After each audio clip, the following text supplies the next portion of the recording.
Hari Jumat kita kirim air botol gelas ke sana, air gelas ke sana, orang minum itu sedekah. Saya cuma bisa nasi bungkus 10 saya sumbang hari Jumat, itu sedekah. Allah tidak lihat banyaknya, yang penting ikhlas banyak daripada sedikit tidak ikhlas. Sedekah. Serius. Sudah sedikit tidak ikhlas lagi, mending banyak ikhlas. Iya toh? Nah, panasnya di nggak bisa konsentrasi sejenak. Lewat-lewat ketawa itu kak bos. Nah ibu bapak,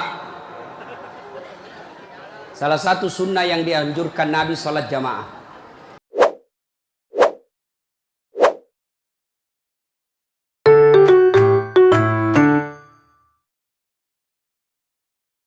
Kenapa agama diajarkan al-jannatu takhta aqdamil ummahat? Surga itu berada di bawah telapak kaki ibu. Coba itu contohnya. Digendong bersusah payah, dari tadi itu hadir, kepanasan, tidak pulang. Untuk apa? Karena mau dengar dakwah. Dan mau dengar dakwah sayang juga sama anak. Makanya adik-adik sekalian, ketika anda durhaka sama ibumu, maka jangankan kau masuk surga, baunya surga diharamkan bagimu. Dengar ini cewek-cewek, sopan sama cowoknya, kurang ngajar sama mamaknya. Kalau mamaknya yang kasih tahu, apa sih mama tahu, itu kan dulu. Sekalinya cowoknya aja, iya deh bang, terserah abang aja deh, saya ikut, mana yang baik. Dongo. Tahu dongo? Beleng-beleng. Tahu beleng-beleng? Itulah makanya. Adik-adik sekalian, kalian mau sukses, muliakan orang tuamu. Tidak perlulah kau kursus kiri kanan. Muliakan orang tuamu, Allah yang angkat derajatmu. Itu janji Allah. Biar kau sekolah tinggi-tinggi, tapi kau tidak hargai bapakmu, kau hina orang tuamu, bisa jadi kau dapat kerja, tapi kerjaan yang kau dapat makin jauhkan kau dari agama. Bisa jadi perusahaanmu lancar, tapi perusahaanmu justru menyeret kau masuk gampang neraka. Ada orang tidak cerdas, tidak terlalu berkualitas dirinya, tapi dia muliakan orang tuanya, Allah angkat derajatnya. Maka adik-adik, muliakan orang tua, enak hidupmu. Itu tadi model anak sekolah. Kalau kita model yang sudah punya istri, bagaimana modelnya Ustadz durhakanya? Takut sama istrinya. Dapat rezeki, suaminya bilang, bu, sudah lama kasihan ini nomor antrinya bapak, mau haji tidak dapat, ini ada kasihan duit, bagaimana kalau kita kasih umroh dulu ibu, bapak kita kasih umroh dulu di kampung. Apa langsung dia bilang istrinya, apa? Bapakmu terus.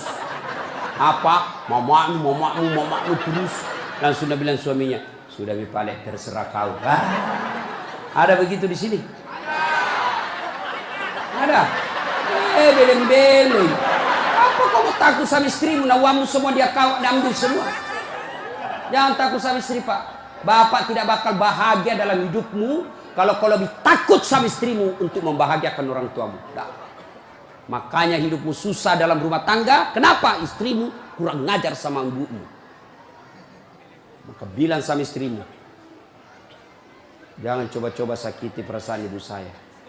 Kalau kau lukai perasaan ibu saya bawa kau ke pengadilan agama, saya ceraikan kau baik-baik.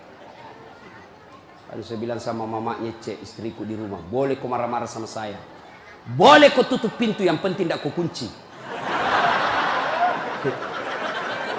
Boleh kau lempar kepalaku, yang penting tidak kena. Satu yang tidak boleh, jangan kau pernah hina orang tuaku.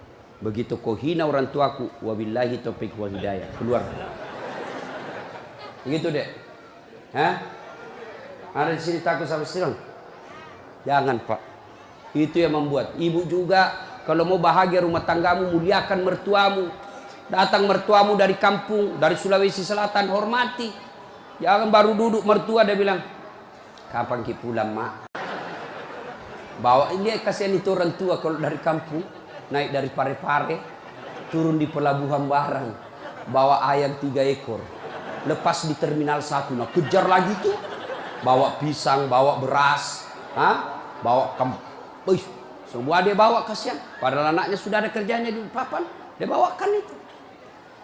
Begitu cintanya orang tua kepada anak. Jadi wajar kalau ibu bapak kurang ajar, tidak akan mendapat berkah dalam hidup.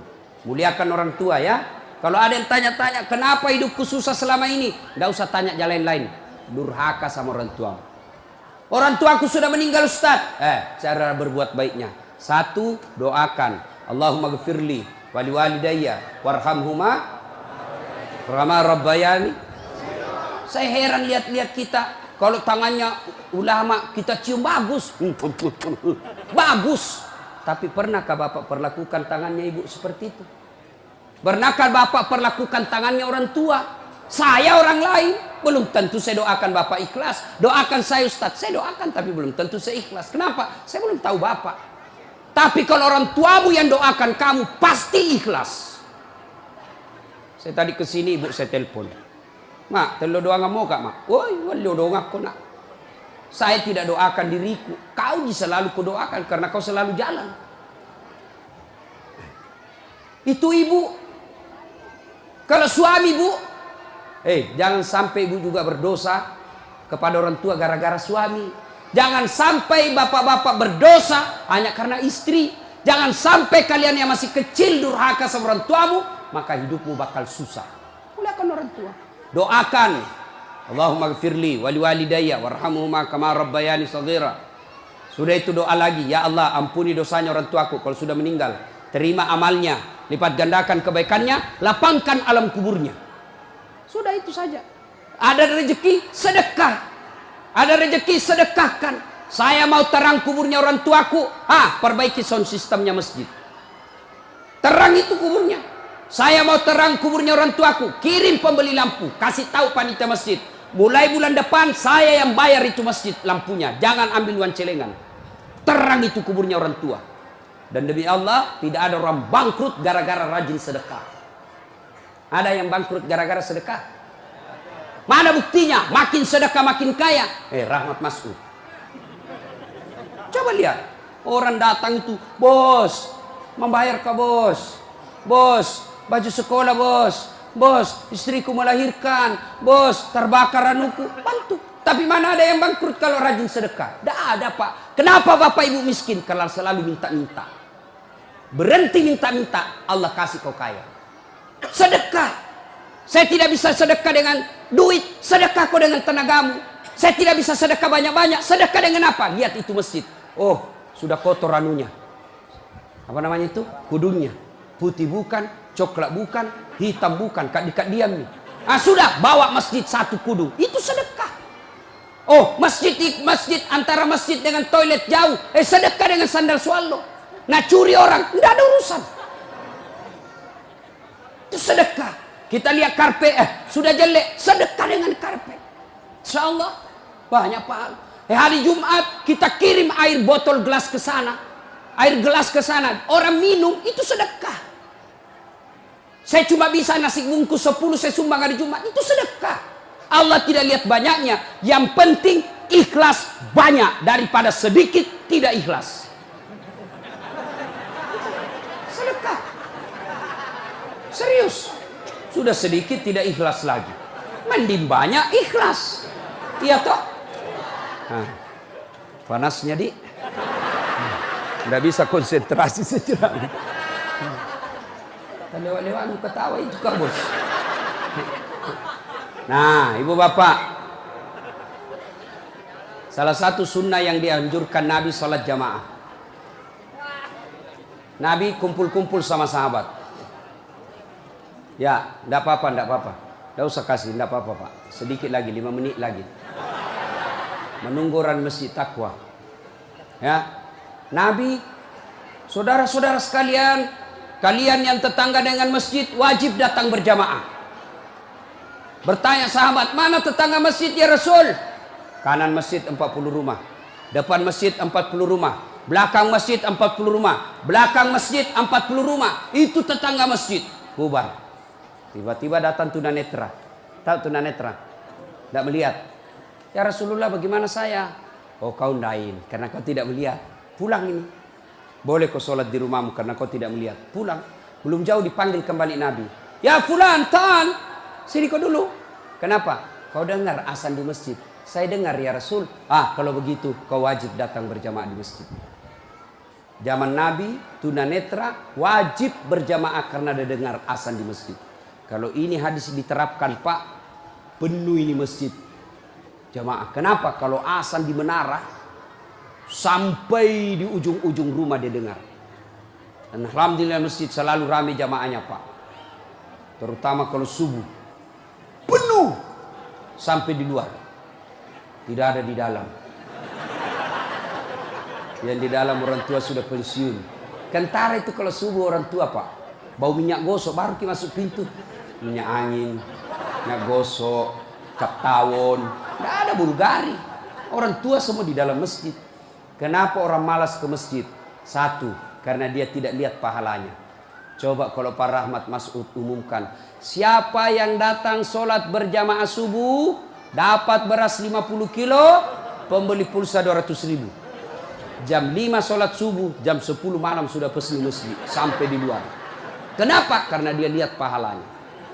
Yang kedua, kenapa orang malas ke masjid? Karena dia tidak tahu pahalanya. Dengar bapak-bapak ini. Terutama kita yang sudah muka-muka sakaratil maut ini. Yang sudah tua ya. Rajin-rajin ke masjid Pak. Berdoa mudah-mudahan bapak lagi sujud ajal menjemput. Apa keutamaan berjamaah di masjid? Satu. Kalau hujan, basah baju, atau kena debu melengket di badan, ke masjid. Bajunya yang basah itu melindungi dia nanti di pada masa. Tahu mantel Pak. Hujan, kalau hujan pakai payung. Apa tujuan itu payung? Supaya bapak tidak kena air. Supaya ibu tidak kena air kalau pakai baju mantel. Begitulah fungsinya baju yang basah. Ketika bapak ke masjid dan gerimis, basah baju itu. Baju itu bapak yang melindungi bapak agar tidak disentuh api neraka. Sudah. Coba jangan juga salah paham. Teman-teman sudah dengar begini, hujan keras dia buka kudu, dia buka payungnya. Pergi di jalan. Belen-belen namanya itu. Ya. Apalagi keutamaan berjamaah di masjid?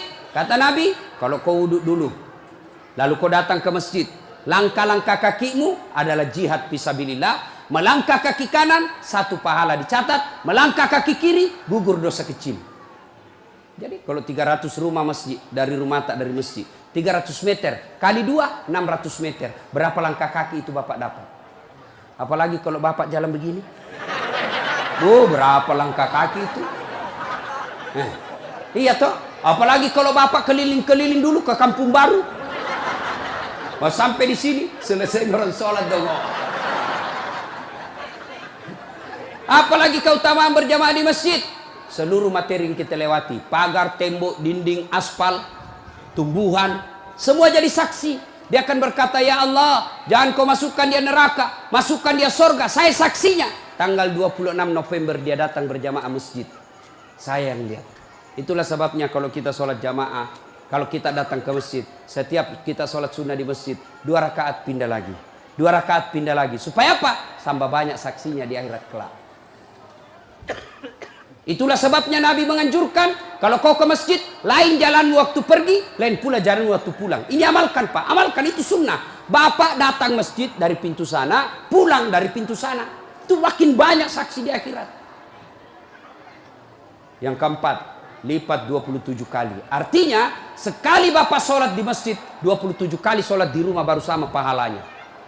Apalagi, kalau di masjid ada disebut doa bersama. Mungkin di rumah bapak susah sholat. Mungkin di rumah banyak godaan. Mungkin di rumah ibu bingung. Ini saya sudah tahiyat atau belum? Ini sudah 2 atau 3? Ini apa? Kalau di masjid aman. Tidak ada kecemasan seperti itu. Nah, itu datang ke masjid. Yang berikutnya, yang membuat orang malas ke masjid. Tadi, yang ketiga, manajemen masjid tidak bagus. Mana manajemen masjid yang tidak bagus? Selalu disimpan saldo kas. Jangan simpan saldo Pak. Dengar ini panitia masjid. Bapak kalau simpan saldo kas di masjid, bapak yang tanggung dosanya, tidak jalan amalnya orang. Saldo kas 80 juta. Jangan simpan. Cari orang yang susah, yang rajin berjamaah. Ada utangnya di bank, bayarkan supaya dia lepas dari kredit. Boleh itu. Baru dia suruh cicil ke masjid.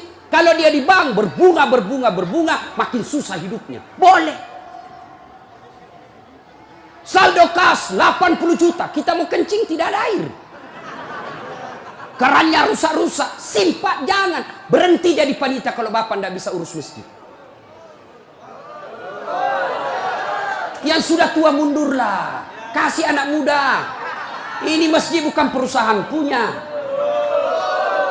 Begitukah di sini? Hah? Jangan marah Pak, siapa suruh kau panggil Kak? Semau kau. Demi Allah Pak, bapak tanggung kalau amalnya orang tidak jalan. Bapak coba kalau itu uang cuma 100.000, tapi diberikan keran, maka selama keran itu berputar, selama itu orang yang punya uang dapat pahala. Tapi kalau dia cuma di bank disimpan, tidak jalan amalnya. Belikan dispenser, belikan kopi, tidak apa-apa, boleh. Jangan ditulis di masjid, dilarang tidur. Siapa yang larang tidur di masjid? Tidak ada dalilnya. Ayo, Bapak pernah ke tanah suci di Madinah, pernah ke Mekah, ada tidak ditulis dilarang tidur? Tidak Pak. Barangkali ada orang tidak bisa tidur di rumahnya, dia datang ke masjid supaya bisa tidur. Itu memang boleh. Yang tidak boleh ngiler. Maka kalau kau mau tidur di masjid, bawa kau bantal. Kalau tidak bisa kau gelisah kau di rumahmu, bertengkar kau sama istrimu, istrimu ngomel terus. Maka dia bilang, jangan kau pulang, merdeka. Bodoh itu istri sekarang kalau Nabi bilang sama Tuhan, jangan kau pulang. Oh, gembirai. Langsung Nabi bilang pacarnya, sini kau sayang, di rumahku kau tidur, kulayani kau dengan baik. Sudah. Jangan ditulis, jangan bawa anak-anak berisik. Bersyukur kalau masih ada anak-anak berisik di masjid.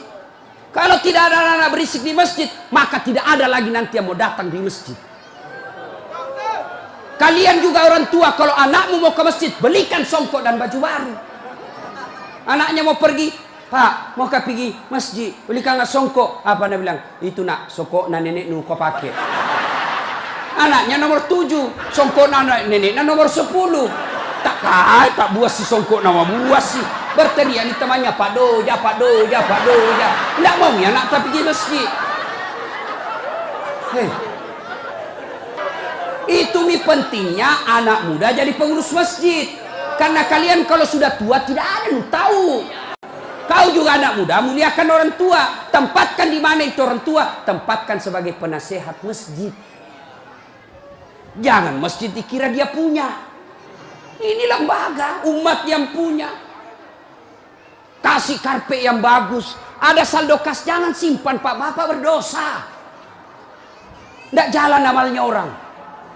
Apalagi membuat orang malas ke masjid. Apa? Kadang-kala apa? Sound sistemnya jelek. Begitu kita takbir, Allahu Akbar, langsung story.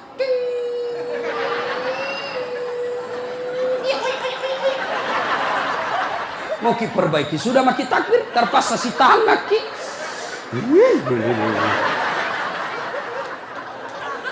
Apalagi membuat orang malas ke masjid. Apa? Kadang-kala muadzin. Jengkel orang dengar muadzin. Orang tua, sudah tua, tidak mau tahu mengalah, mundur na wasangiko.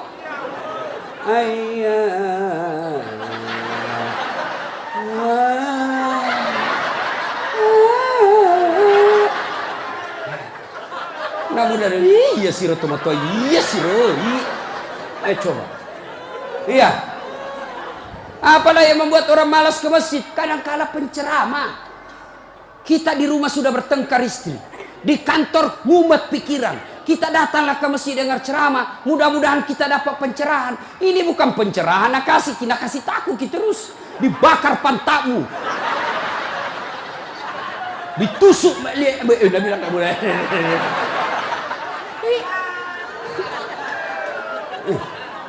Iya. Apalagi yang kasih malas orang ke masjid. Kadang-kala apa? Imam. Ada juga imam suka sekali baca panjang. Tidak tahu juga apa nak baca. Nagaret memi. Dalin. Amin. Al-Fatihah paling nak baca.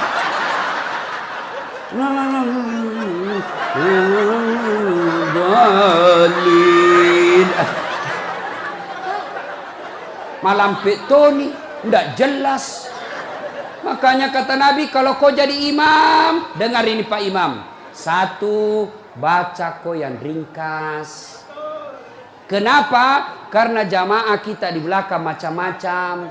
Ada yang sudah tua tidak bisa lama berdiri. Ada anak muda yang baru datang, tidak senang yang lama-lama. Pulang di masjid, enak sembahyang di masjid. Ampun Ma Ustaz. Kenapa? Dia bilang itu mesti aliran sesat.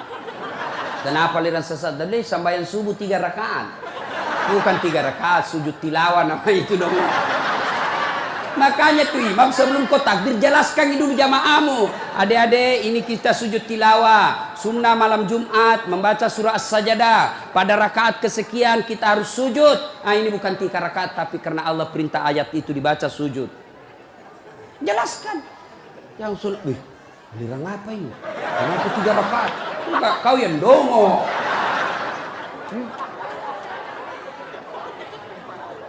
Tidak bisa orang lama-lama di belakang Pak. Mungkin ada orang mati yang ya karena dia tobat usia senja, tidak bisa lama kasih berdiri. Batena musessa, nak naik lagi kepalanya, belum bisa selesai. Nah ulah, malam jatuh lagi, naik udah lagi.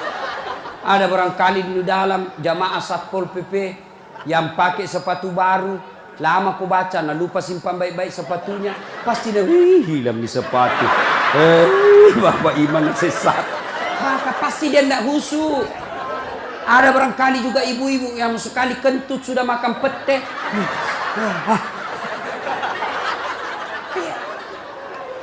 Ya. Yang kedua kata Nabi, kalau kau jadi imam, baca yang umumnya orang hafal. Tujuannya apa Ustaz? Satu, supaya jamaah ikut kalau dia hafal. Coba kalau kita imam baca Al-Fatihah, kita ikut juga toh. Kenapa? Karena kita hafal. Tapi coba imam membaca surah Al-Baqarah ayat 10 sampai 120. Nah, imam sibuk dengan bacanya, kita sibuk dengan hayalan tak. Mau ikut, tidak dihafal. Mau ruku, belum ruku, terpaksa dibaca semua pengumuman masjid. Keadaan keuangan masjid, saldo kas pengeluaran, sumbangan dari haji, dibaca semua. Belum selesai ini sudah dibaca satu palampang ini, satu ini dibaca lagi Persatuan Guru Republik Indonesia. Belum selesai imam dibaca lagi bajunya tim sukses Rahmat Masud, calon wali kota Balikpapan. Semua Pak dibaca. Siapa salah? Imam. Ada ini cerita gini, wallahu alam benar atau tidak.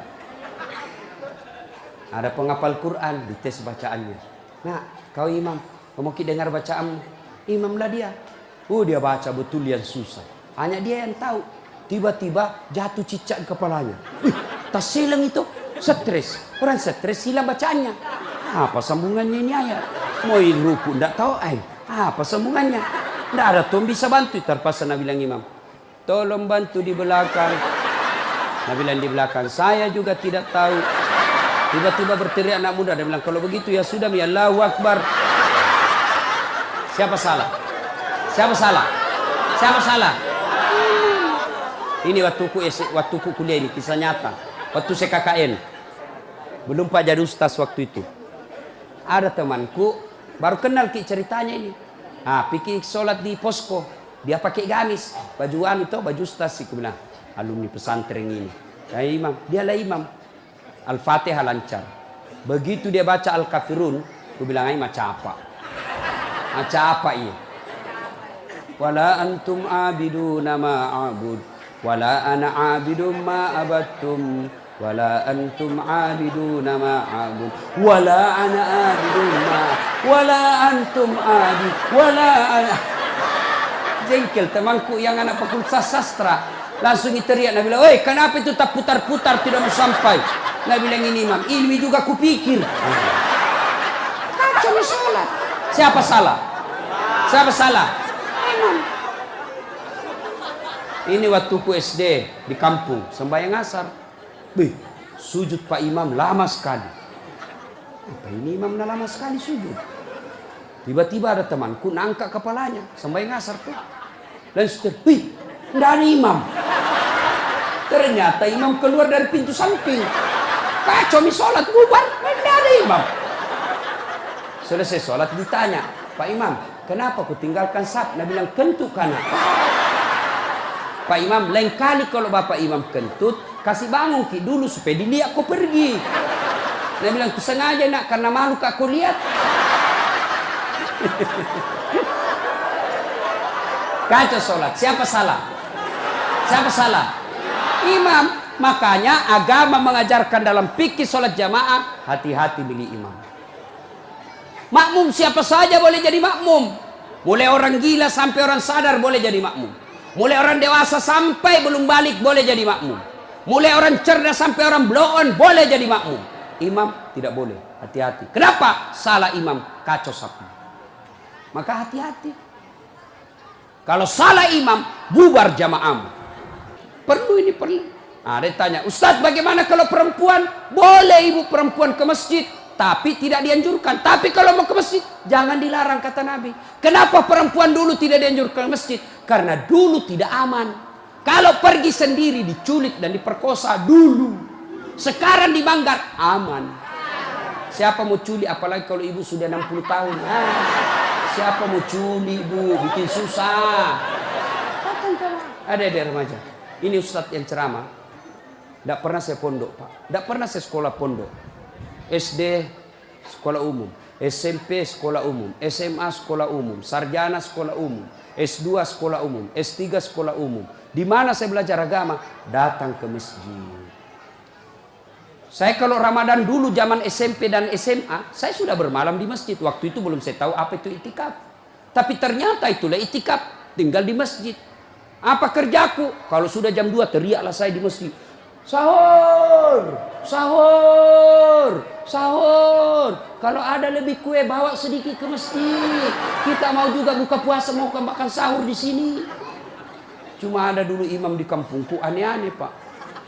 Berteriak ini bilang, jangan pak, orang kaget semua. Ih, siapa yang pukul Pak Doja?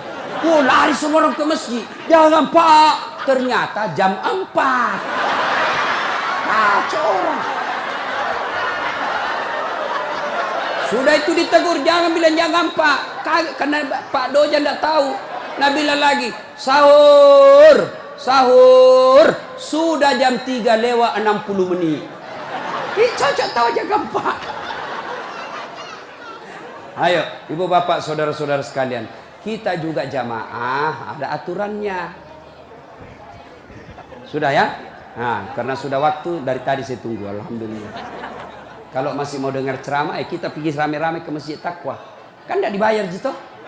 Nah, kita sama-sama lah ke sana. Ini saja tausiah kita, mudah-mudahan ada manfaat.